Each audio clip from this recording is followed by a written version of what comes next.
But after that particular trip and this incident that I've just described, and I've been very brief in my description of what happened that night, I came back to LA. I went back to see my nephrologist for a checkup. He said, you know what? Your numbers are better. Your kidneys are stable.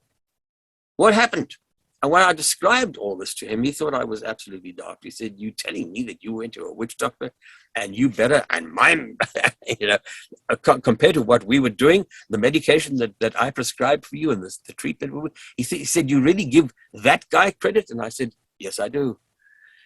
He told me, as I told you earlier, within 10 years, I'll be on dialysis or I'll be dead. Well, that's 30 years ago.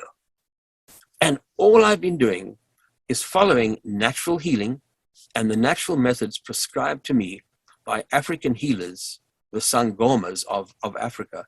Those are the people who saved my life. There's absolutely no question about that. So I think the takeaway lesson here for me is we don't really know it all. And some of the wisest and kindest and most insightful people I think I've ever met are those who live in mud huts under thorn trees in the middle of nowhere. You don't have to go to a university or an academic institution in order to learn the secrets of nature and the universe. There are other ways of accessing that kind of knowledge. That's what these people do, and I'm living proof of that.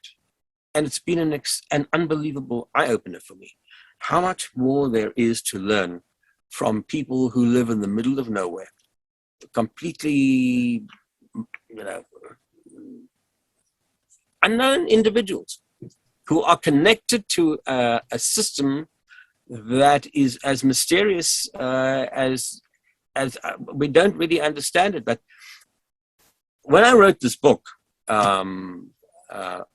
based on my experiences, this is all about my experiences with the shaman. It's called Forever in My Veins. The last one, at the very end of the book, I said, whether you are a person or a pony or a petunia, it doesn't matter who or what you are. But wherever there is life or sentience or consciousness, there is a connection to an unseen, I believe, a grid, a network, if you like, that binds us all together. Of that, I have absolutely no doubt whatsoever. We can all access that field of hidden knowledge. It's out there if one knows how to go about accessing it and getting it and using it.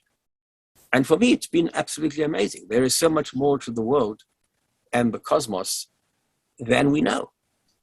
And I think, that we should all take heart from the fact that a lot of people, particularly today after the pandemic and with COVID and all the rest of it, get pretty depressed. And the world is a depressing place, particularly when you look around what's going on now and the invasion of Ukraine and all these things. And people get, all they're seeing is negativity, and they're seeing, look how sad and how tragic everything is. But I believe that there is hope, and I believe that there is an answer to all of this. If only we access this unifying field that connects us all together, we can solve anything, whether it's a personal illness or whether it's international trials and tribulations.